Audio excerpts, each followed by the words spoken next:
Shalom and welcome to Jerusalem's TV7 Israel at War update. Today we mark day 706 since the Islamist Hamas and its terror affiliates committed their crimes against residents of southern Israel, murdering some 1,200, wounding over 4,800 others, and kidnapping some 250 people, including elderly, men, women, children, infants, 48 of them remain in Hamas captivity to date. And today we also would like to highlight that our hearts go out to the wife and two little daughters of Charlie Kirk, who was a great friend of Israel, a strong proponent of Western civilization, and a brother in many ways. Our hearts are really broken by the atrocious act of murder that occurred yesterday, and we hope for better days. In that line, we are also commemorating today, September 11th, 24 years since the heinous crime by Islamist terrorists that committed the attack against the Twin Towers in New York, the Pentagon, and additional planes. And our hearts go out once again to the families of the bereaved and to all those who paid the ultimate price, also to hold those responsible accountable in Afghanistan and elsewhere across the world. Now, we are, of course, dealing with multiple issues today on the multi-front war that was waged upon Israel almost 2 years into this event. And to deliberate the latest on that, we will now introduce our experts for today, to include Mr. Amir Owen, our TV7 editor-at-large. Next to him, Brigadier General in Reserve, Dr. Amnon Sofrin, formerly the chief of the intelligence directorate at Mossad and a senior officer at the IDF intelligence directorate. And last but certainly not least is Major General in Reserve, Gershon Cohen. Great to see you again, General. Formerly an Army Corps commander, and a long list of other positions, including the commander of the defense colleges in Israel. It's great to see all three of you. And I'd like to start with you, Mr. Oren.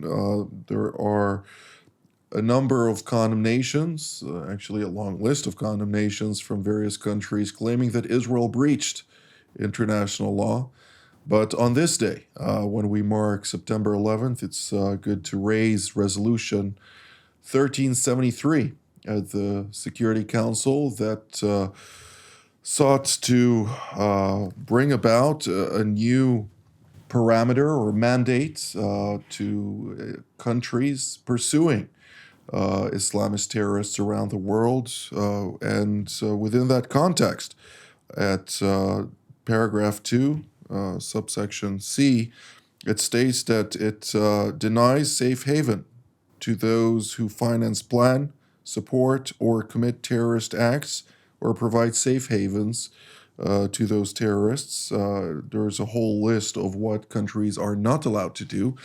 And unfortunately, it seems that apparently it's applicable in every other scenario except when Israel pursues those who then film themselves and so heartedly on October 7th of 2023 were responsible for the murder of 1,200 Israelis in the worst act of terrorism committed against the people of Israel.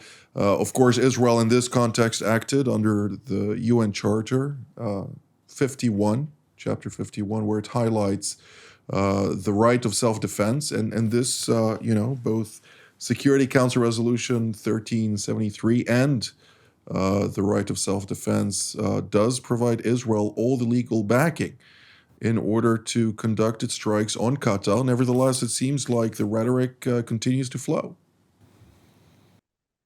So, Jonathan, you proved your case and the court is adjourned. But whether this legal course is applicable or not, there's also the question of wisdom, whether it was the right course for Israel to take at this particular time, in this particular fashion, against a country which Prime Minister Netanyahu a few months ago defined as complicated, but US President Trump considers a major friend and ally. It has given him the next Air Force One, of course, and the Al Udeid Air Base in Qatar is the main facility for the Central Command's Air Force.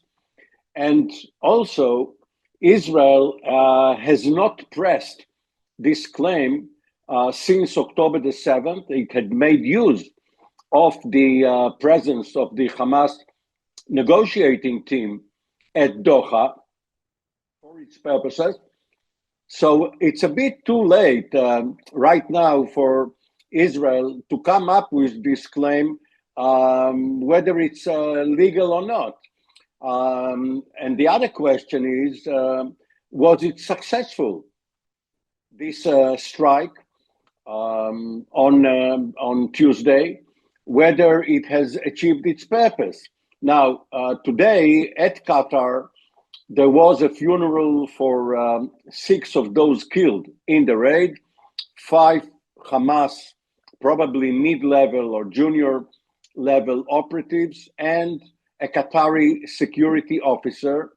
And it has put Qatar in the position of having to condemn Israel. Obviously, it couldn't bless the infringement on its sovereignty, on its airspace. And it remains to be seen what impact it will have on the negotiations for the end of the war and the release of the hostages. Thank you, Mr. Oren. General Sofrin, I'd like to ask you specifically in the context of the negotiations, since it is too early to tell whether or not all of the terrorists or the terror leaders that were present in the gathering in Qatar were indeed eliminated. But if they were, does that mean that the next person in line would potentially be the field commander of the Gaza brigade, namely Izzeldin al-Haddad, who is known to be relatively pragmatic, leader who used to be also a commander in Fatah and known to have had various ties also with Israel. Is that something that comes to mind in this context? I don't think that somebody planned that, to be able to negotiate together directly with Azadin al-Haddad. But just bear in mind that, first of all, we don't know what are the results of this attack. If everybody really was badly damaged or died in this attack, because there is a lot of smoke and a lot of fog that they are spreading around, not to tell exactly what happens. There are rumors that some people were hit during this attack and they are hospitalized in a private hospital under full security and under cover. And there are a lot of secrecy that nobody can know really what happened. Now, let's assume that everybody died in this attack or out of order and couldn't function. The next address we have is really Azadin al-Haddad, which is now the high-level commander of the troops inside Gaza. That means that he's the one who have to negotiate with him. And as somebody told me that he's more pragmatic and he's inclined to have a more pragmatic approach to negotiations with Israel. But he doesn't promise anything because, first of all, he will be stubborn at the first stage and will insist that everything that was agreed upon, meaning the terms that Israel will stop the war, to have international guarantees that Israel will not re-attack Hamas in Gaza, to leave Gaza totally without even leaving anyone at the perimeter.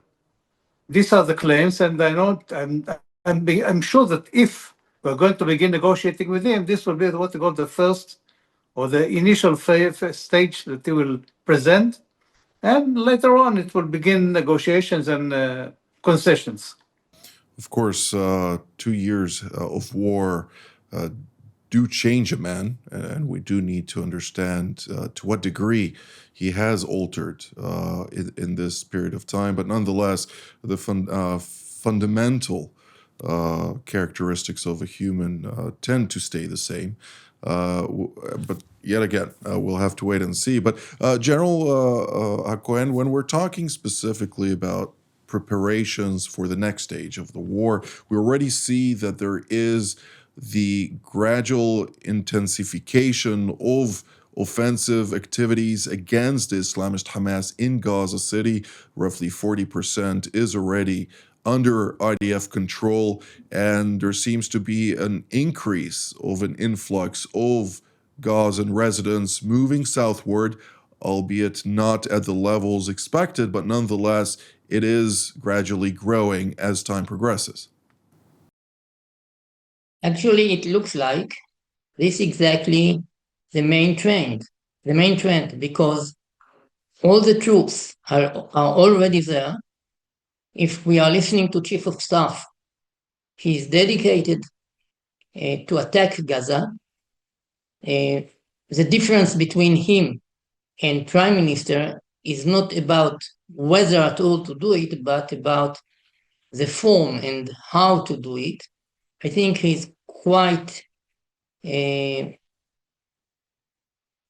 responsible to the life of the Israeli soldiers to do that under constraints that are very, very well considered. And anyhow, the whole situation of Israel now, I would really be happy to ask Professor Yehezkel Dror if we can speak with him yet. One of his books carried the title Strategy of Crazy States, and he analyzed the advantages of that strategy of behaving in a way without constraints, what could be called crazy. What happened in Qatar drove the whole situation not only to an earthquake, but to really reconsider whole considerations about Israel, not only regarding Qatar, also regarding Egypt, and of course all the international world. And we will have to see how it will influence the war in Gaza. Of course, these two events are absolutely connected, and yet it is unknown. Monumental events. That is an understatement. Of course, the reason I did highlight international law within the context of, or the scope in which the UN Security Council resolutions are actually dubbed as international law, despite the fact that the majority of those resolutions are non-binding. In this context, we do need to take into account the fact that Israel does have the right to pursue any of those organizations, including in countries hosting those terror organizations, since they do not oblige in the context of the binding resolutions. But nonetheless, the Egyptians have already relayed to the Americans that if they are attacked on their territory, catastrophic consequences will ensue. Mr. Owen, that is something that naturally is not something that Israel is interested in, and Egypt naturally is not interested in and cannot afford by itself. Of course, the rhetoric is necessary, however, in order to keep Israel guessing in this context. But nonetheless, when you look at the broader scheme of things, the situation is as such that the level of regional tensions are on a very sharp upward trajectory. Well, when General Cohen mentioned Professor Dror and the crazy states stratagem, what came to mind was Jack Nicholson's face in One Flew Over the Cuckoo's Nest. The problem with acting like crazy is that you end up in an insane asylum, and you can't just play crazy, the lunatic, and then go back to normal. And you are exactly right. the peace treaty with Egypt, along with the security annex. This is Israel's most important strategic achievement throughout its almost 80 years now. And neither Hamas nor any other group or threat should cause Israel to lose this advantage.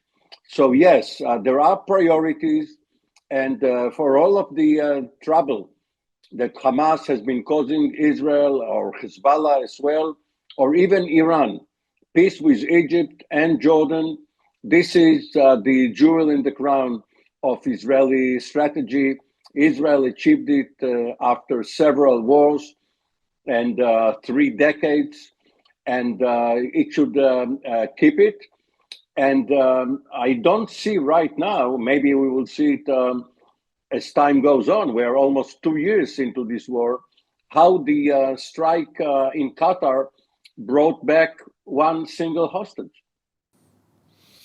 Well, we'll have to wait and see, and we're of course all hopeful to see all 48 return to Israel as speedily as possible, but Hamas also needs to agree to it, and that is something that we also need to take into consideration. From what I heard in Washington, in context of this meeting, it had nothing to do specifically with the arrangement that was relayed to Hamas, since they already received it.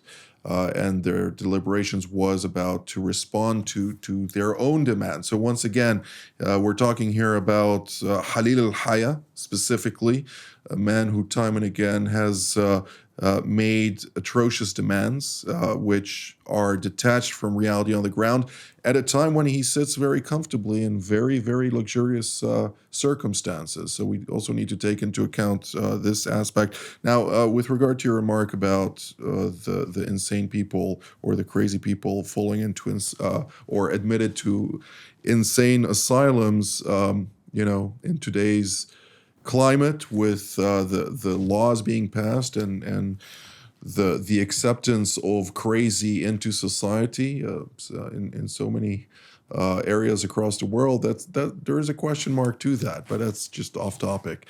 General Sofrin, I'd like to ask you specifically, when we're talking now about the Houthis, once again, they have launched yet another ballistic missile towards Israeli territory prior to 7 a.m. this morning. There were, of course, multiple drones also being launched almost on a daily basis. Israel just yesterday, during the later afternoon hours, launched an aerial strike against multiple targets there. What should we expect from this upward trajectory of the so-called tit for many tats? I believe that this attack doesn't really affect the Houthis. I just remind us that 3 months ago, I believe it was, that the US and the UK aircraft bombarded the Houthis in Yemen for about a month without any break. Until suddenly President Trump decided that the bombardment is over and he declared ceasefire. Not unilateral ceasefire. That means that he stopped the fire. Now the Houthis keep on launching missiles into Israel, keep on launching UAVs. Today, in addition to the missile that they tried to launch in this morning, this afternoon they launched 2 UAVs into Israel. One of them was intercepted. The other one is still in the air, I believe. That's what I was updated a few minutes ago. And they keep on trying to hit Israel, and they always say that they are supporting the brothers in Gaza, and as long as the fighting in Gaza goes on, they will go on and attack Israel one more time, and often and often. And after the attack yesterday, they said that they're going to intensify and to go to other targets and maybe to attack simultaneously with some, I don't know the quantity, not a sole missile, but some missiles together to avoid us intercepting all of them together. And maybe one of them will succeed in getting in and penetrating and causing damage like they hope they do.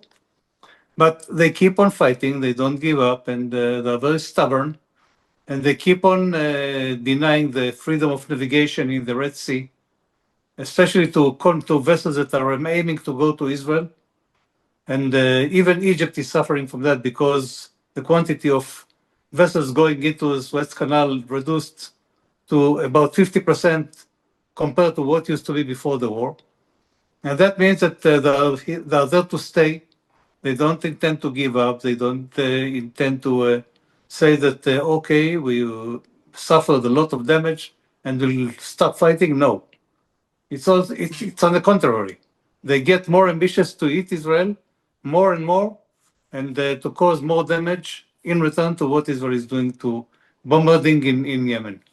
With that being said, we do also need to take into account the fact that there are ongoing or new regulations and more scrutiny being applied by NAVCENT. And AFRICOM in Djibouti also in the various vessels entering there that are then transiting into Yemen. Many of those components that are used by the Houthis to create their unmanned aerial vehicles and ballistic missiles do transit through those specific points, and it seems like U.S. Central Command and AFRICOM in collaboration are doing a great job there. Challenging, of course, to the ongoing efforts by Iran to provide the Houthis with additional munitions.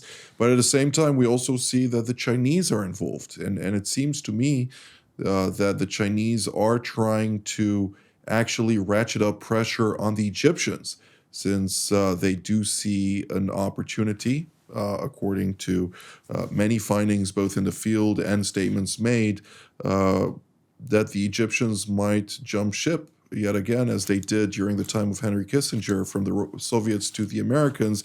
It might be a case for the Egyptians to jump from the Americans to the Chinese, but that is, of course, time will tell and speculative at best. But General Hakohen, I'd like to, since we don't have very much time left, I'd like to divert our attention to Egypt, to Lebanon.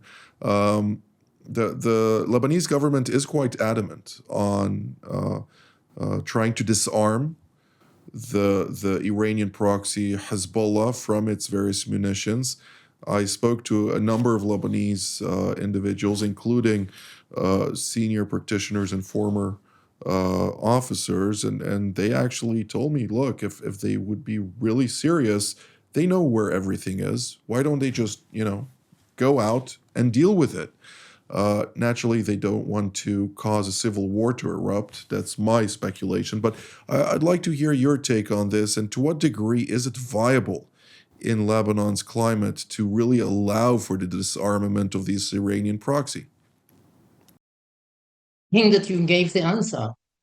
Naim Qassem and the whole policy of Hezbollah is that they are not beginning to think about giving their weapons, and disarmament is not in the capability of their own identity, because they are identifying the weapon as part of the holy struggle, and therefore they are not allowed just to find themselves without the weapon. It is a change of their basic identity, the ongoing struggle that they must keep according to the idea of al-Muqawma, that they are still obliged to it.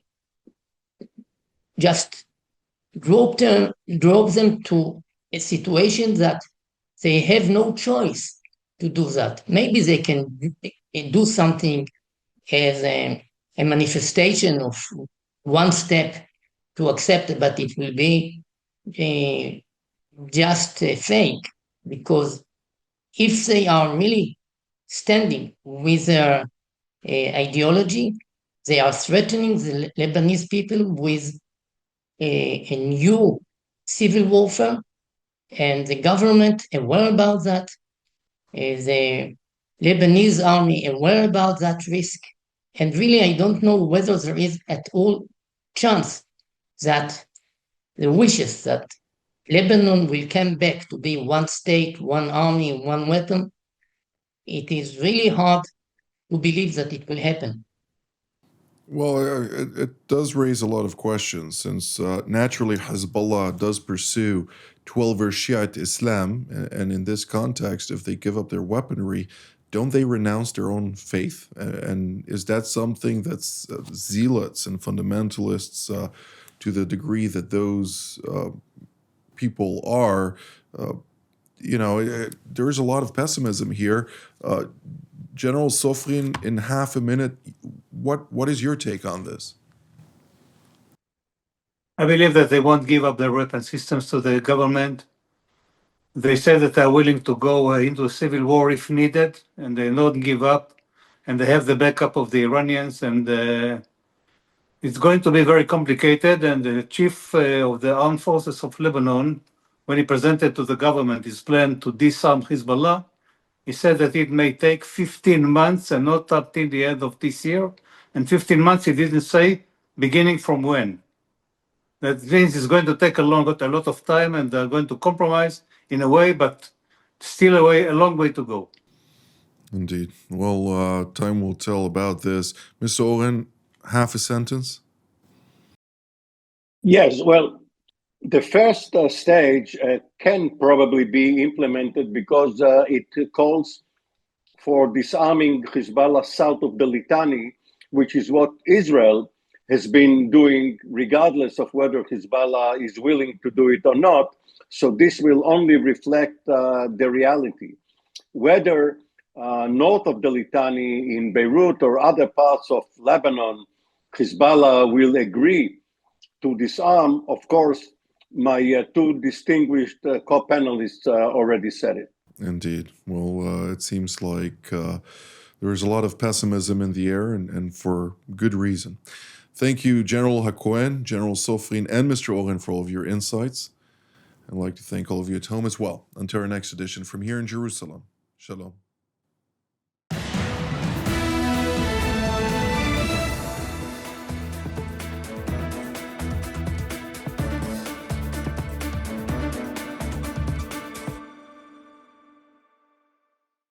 Israel has launched operations on Vladimir Putin. helping Iran develop. We have logic, we have rationale, we understand how the system operates.